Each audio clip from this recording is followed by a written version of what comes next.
शांति।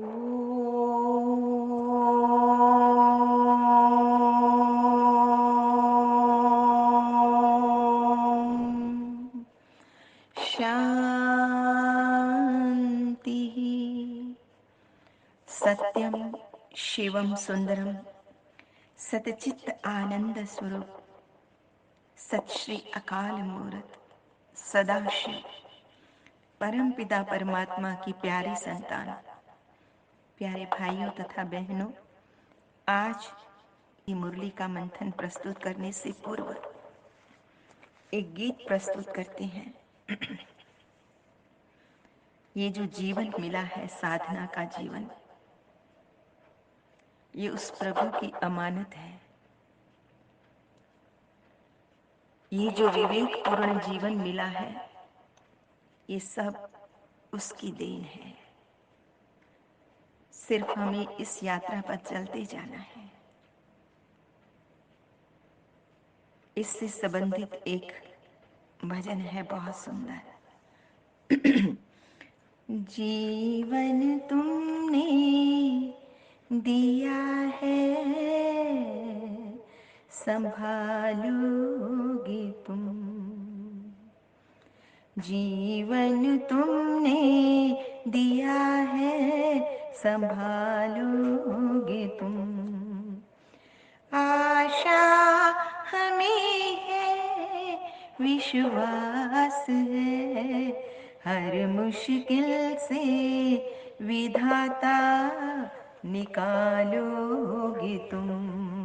जीवन तुमने दिया है, संभालोगे तुम। साए में हम आप ही के पले, सत्कर्म की राह पर हम चले। सारे जहां की भलाई करें, हम ना किसी की बुराई करें। इस दुनिया के दुखों से बचा लोगे तुम।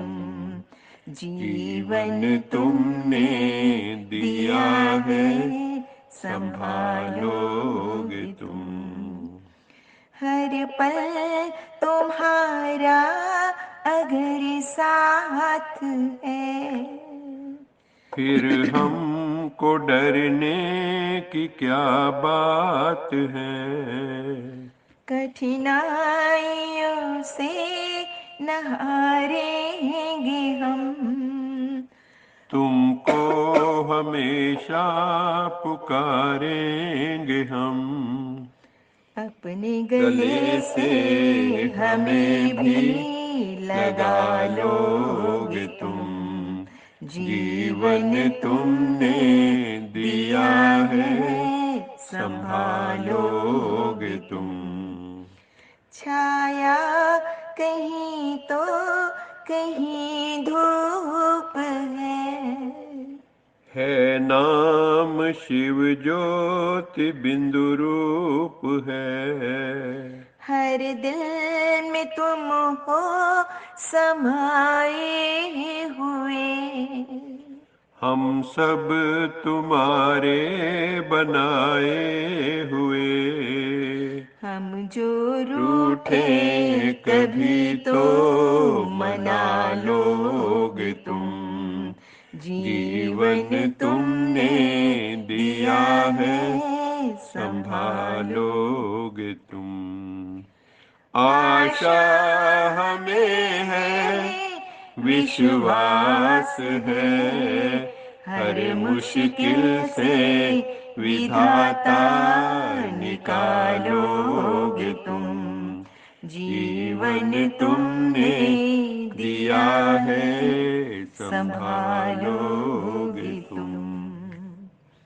क्योंकि इस मार्ग पे चलते चलते कई बार आदमी खुद में ही विश्वास को डगमग करने लगता है, तो फिर वो परम पिता परमात्मा की तरफ देखता है उस आस्था और विश्वास के साथ कि वो है ना, और भगवान भी कहते हैं तू चिंता मत कर, मैं हूं ना तेरे साथ। बस निगाह उठा के देख, अंतर मन में झांक, कदम उठा, मंजिल तेरे सामने खड़ी है। तो बाबा कहते हैं जो बच्चे पूरा मर्जीवा बन गए हैं उन्हें कर्मेंद्रियों की आकर्षण हो नहीं सकती। सिर्फ हमने अपनी चेकिंग करनी है। मर्जीवा बनना अर्थात सब तरफ से मर चुके हैं। पुरानी आयु समाप्त हुई। जब नया जन्म हुआ तो नए जन्म, नए जीवन में कर्मेंद्रियों के वश कैसे हो सकते हैं? ब्रह्मा कुमार कुमारी के नए जीवन में कर्मेंद्रियों के वश होना क्या चीज होती है? क्योंकि जन्म नया है, तो जैसे नया जन्म होता है तो हम पुराने को सब भूल जाते हैं, ठीक इसी प्रकार ये तो जीते जी नया जन्म है, परमात्मा द्वारा दिया ईश्वरीय जन्म है। तो बाबा कहते हैं इस जीवन में इन कर्मेंद्रियों के वश होना ये क्या चीज होती है? इस नॉलेज से भी परे जरा भी पुराना शूद्रपने का जीवन, उसकी सांस अर्थात संस्कार कहीं भी अटका हुआ न हो, अर्थात कहीं भी वृत्ति ना गई हुई हो। देखो, आत्मा दो स्थानों पर निर्विकारी होती है, एक परम धाम में, शांति धाम में, और दूसरा सतयुग त्रेता में। सतयुग त्रेता में शरीर भी योग बल से पैदा होते हैं, तो शरीर एवं आत्मा दोनों पवित्र होने के कारण जो देवी देवताएं हैं उनकी पूजा होती है। संसार में अभी क्या है? दुख, अशांति बहुत बढ़ती जा रही है। उसका कारण है काम, क्रोध आदि की पराकाष्ठा। इस समय सबको सुख एवं शांति चाहिए, यही कामना सब करते रहते हैं परमात्मा से। तो इस समय आप बच्चों को परमपिता परमात्मा के योग की शक्ति द्वारा हेल्थ, वेल्थ और हैप्पीनेस का वर्षा मिल रहा है, और वो स्वयं परमात्मा ये वर्षा दे रहे हैं। सतयुग त्रेता में भारत सोने की चिड़िया था, इतना धनवान था, इतना संपन्न था, ज्ञानवान था, देवी देवताओं की आयु भी लंबी थी। परमपिता परमात्मा के लिए ही गाते हैं ना, त्वमेव माताश्च पिता त्वमेव, त्वमेव बंधु च सखा त्वमेव। दूसरा गाते हैं तुम मात पिता हम बालक तेरे। लौकिक माता पिता के लिए ये गीत कोई नहीं गाता, उसकी कृपा से ही दुख घनेरे। इसलिए पारलौकिक माता पिता जो है उसी को याद करते हैं, क्योंकि ये सुख उन्हीं से मिलता है।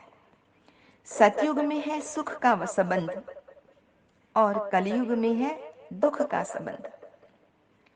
परमपिता परमात्मा सुख के संबंध में ले जाते हैं। तो शिव बाबा कहते हैं मैं आपका ओबीडिएंट सर्वेंट हूं, अब मैं आया हूं तुम्हें सुख शांति का वर्षा देने के लिए। अब तुम्हें क्या करना है? तुम्हें श्रीमत पर चलना है। अमरपुरी में जाने के लिए अमरनाथ बाबा से तुम अमर कथा सुन रहे हो। परमपिता परमात्मा शिव आए हैं ज्ञान और योग के द्वारा हमारे संस्कारों को तमोगुणी से सतोगुणी बनाने के लिए। संस्कार बदलेंगे तो स्वतः संसार बदलेगा। शिव बाबा कहते हैं, एक तो पवित्र बनो और दूसरा हर एक को बाबा का परिचय देते रहो। अलफ को याद करो तो बादशाही तुम्हारी है। हाँ, सावधानी भी देते हैं कि माया विघ्न डालती है। और कैसा विघ्न डालती है? बुद्धि योग तोड़ देती है जो परमात्मा में लगा है। शिव बाबा का प्लान है नरक जैसी दुनिया को देवी देवताओं का स्वर्ग बनाना। तो उसमें सर्व ने सहयोग देना। सुदामा के मुट्ठी भर चावल का गायन है ना, कि मुट्ठी भर चावल दिए और बदले में महल ले लिए। तो गरीब अपनी हिम्मत अनुसार देते हैं, उनको भी उनका उतना फल जरूर मिलता है। मान लो गरीब के पास है ही 100 रुपया, उनसे 1 रुपया दे। और जो साहूकार है उसके पास बहुत धन है और वो 100 रुपया दे, पर दोनों का एक ही फल होगा, समान फल होगा। इसलिए बाबा को गरीब निवास कहते हैं। तो अपना तथा अन्यों का कल्याण कर आशीर्वाद लेनी है। याद की रफ्तार को बढ़ाना है और ऊंच पद पाने का पुरुषार्थ करना है। आज का स्लोगन है, अमृत वेले दिल में परम स्नेह को समालो। अमृत वेले उस परमात्मा स्नेह को अपने भीतर समालो, तो कोई भी स्नेह अपनी ओर आकर्षित नहीं करेगा।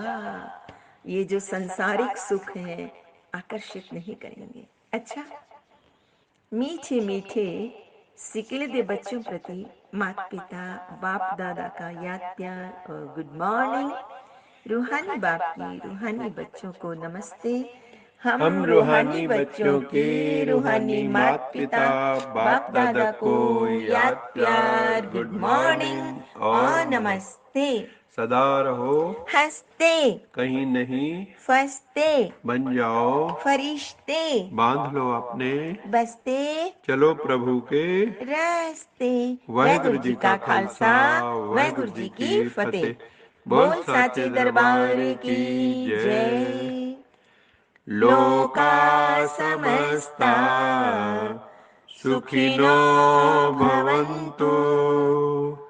लोका समस्ता सुखिनो भवन्तु।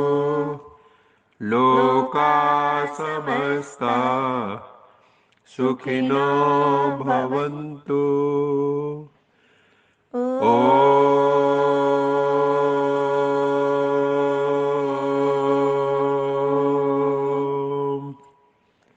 शांति शांति शांति।